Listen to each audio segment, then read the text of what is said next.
মই S I Choudhury মই গোৱালপাৰাৰে টাউনতে মই ঘৰ বিশেষকৈ 19 নম্বৰত মোৰ ঘৰ আৰু গোৱালপাৰাতে মই স্কুল এডুকেশ্যন আৰু গোৱালপাৰাতে ব্যৱসায়িক কৰি আছোঁ। জানিব পৰা মতে আপুনি ৰাইজৰ দলৰ যেন সক্ৰিয় কৰ্মী তথা দলৰ দায়িত্বত আছে গোৱালপাৰা জিলাৰ। যিহেতু অহা 2026 বিধানসভা নিৰ্বাচন আহি আছে, এই সংক্ৰান্তত আপোনালোকৰ দলীয় স্থিতি আৰু 26 যিহেতু নিৰ্বাচন আহি আছে, পূব সমষ্টিৰ কাৰণে কিবা চিন্তা কৰিছে নেকি? এই সংক্ৰান্তত কি জনাব আমাক? আচলতে আমাৰ দলীয় চিন্তাধাৰা এইটো হৈছে যে আমি 2026 চনত আগবস্তু ৰূপে আমি অসমৰ ৰাজনীতিত নোমোৱা হ'ব। অসমৰ একাংশ সমষ্টিত আমাৰ ৰাইজৰ দলৰ পৰা টিকেট দিয়া হ'ব বুলি আমাৰ কেন্দ্ৰীয় কমিটি জনাইছে। তাত সমান্তৰালভাৱে গোৱালপাৰা পূব সমষ্টিত ৰাইজৰ দলৰ টিকেট দিয়া হ'ব আৰু ইয়াতে আমাক তুমুল যুদ্ধ কৰা হ'ব।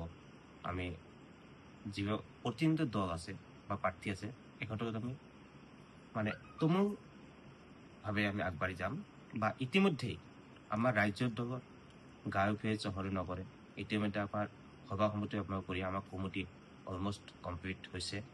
এতিয়া আমি ইলেকশ্যনৰ কাৰণে আমি বাট চাই আছোঁ যে আমি কেনেকৈ আগবাঢ়িলে আমি 2026 চনটো আমি আগবাঢ়িব পাৰিম, 26 চনটো আমি বৰ্তমানে পাৰ কৰিব পাৰিম আৰু আমাৰ ৰাজ্যৰ দলৰ যি এজেণ্ডা সেই এজেণ্ডা আমি সৰ্বসাধাৰণ ৰাইজক আমি কৰিছোঁ। কাৰণ আমি ইতিমধ্যে দেখিছোঁ যে অসমখন কংগ্ৰেছৰ ৰাজত্ব কৰিলে, বিজেপিৰ ৰাজত্ব কৰিলে। তাৰ উপৰিও আমাৰ এই গোৱালপাৰা পূব সমষ্টিটো বিশেষকৈ ইয়াত সকলো ধৰণে MLA হৈছে, আনকি ইয়াত UDFৰ MLA হৈছিলে, ইয়াত NCPৰ MLA হৈছিলে, কংগ্ৰেছে, কিন্তু কোনো এটা হেৰিয়ে MLA বা কোনো জনপ্ৰতিনিধিয়ে কোনো সমষ্টি উন্নয়নৰ নামে কোনো কাম নকৰিব। বিশেষ আজি যদি প্ৰেক্ষাগৃহত চাব বিচাৰোঁ যে গোটেই অসমৰ ভিতৰত গোৱালপাৰা টাউনটো পিছপৰা, আনকি অইন কোনো ডিষ্ট্ৰিক্টৰ মানে যিবোৰ চাব ডিভিজন আছে সেইবোৰতকৈ আমাৰ গোৱালপাৰা মেইন টাউনখন পিছপৰা। তাৰমানে আমাৰ ইয়াত অনাগতে 70-80 বছৰে যিমানবোৰ MLA হৈছে ভাৰত স্বাধীন কৰাৰ পিছত কোনো MLA গোৱালপাৰাখন উন্নয়নৰ নামত একো ভবা নাই আৰু বহুত কৰা নাই। তেখেতসকলে ভাবিছিলে তেখেতসকলৰ নিজৰ স্বাৰ্থ কেনেকৈ উন্নয়ন হয় আৰু তেখেতৰ পৰিয়ালবোৰ কেনেকৈ উন্নয়ন হয় সেই ইহঁতে আমাৰ গোৱালপাৰা পূব সমষ্টি বিশেষকৈ ইলেকশ্যনৰ গতানুগতিত চলি আছে। কিন্তু এইবাৰ আমাৰ ৰাজ্যৰ দলৰ পৰা আমি আমি আগবাঢ়িব বিচাৰিছোঁ যে যদি এইবাৰ আমাৰ ৰাজ্যৰ দলৰ সৰ্বসাধাৰণ ৰাইজে আমাক আকোৱালি হয়, আমি সৰ্বসাধাৰণ ৰাইজৰ হৈ আমি গোৱালপাৰা জিলা তথা মেইন টাউন তথা পূব সমষ্টিখন উন্নয়ন কৰিম বুলি আমি আশা কৰিছোঁ। যিহেতু 26 ইলেকশ্যন খুব গুৰুত্বপূৰ্ণ ইলেকশ্যন হ'ব এইবাৰ, আপোনালোকে কংগ্ৰেছৰ লগত কিবা মিউচুৱেলৰ কিবা চিন্তা ভাৱনা কৰিব নেকি? কংগ্ৰেছৰ লগত আমাৰ যিটো মিউচুৱেল আণ্ডাৰষ্টেণ্ডিং সেইটো হয়তো আমাৰ হাইকমাণ্ডৰ লগত ইতিমধ্যে কথা হৈছে কেইবাবাৰো। সেই সম্পৰ্কত এতিয়া আমি 100% একো ক'ব নোৱাৰোঁ, কিন্তু যথেষ্ট আমাৰ হ'ব মিউচুৱেল হ'ব, আমাৰ আণ্ডাৰষ্টেণ্ডিং এটা হ'ব। সাধাৰণ ৰাইজক কি আহ্বান জনাব দলৰ পৰা?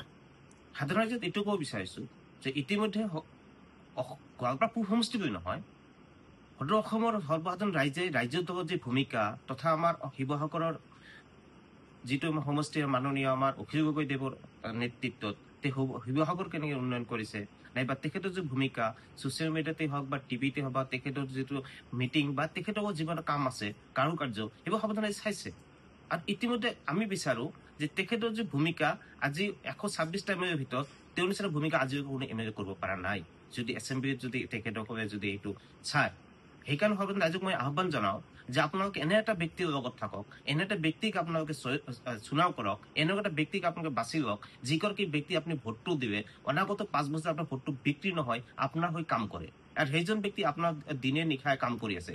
বিশেষকৈ নামনি অসমৰ যিবোৰ উচ্ছেদি এৰিয়াত আজি চাব অসমত ইমানকেইটা ৰাজনৈতিক দল থকাৰ পিছতো একমাত্ৰ অখিল গগৈহে নামনি অসমত আহি উচ্ছেদি মানুহ কাষত থিয় দিছিলে।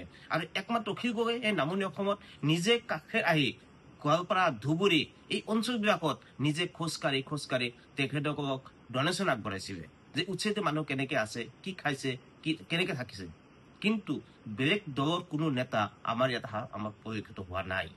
বিশেষকৈ ৰাজনৈতিক দলৰ কোনো নেতাই আমাৰ ইয়াত অহা নাই।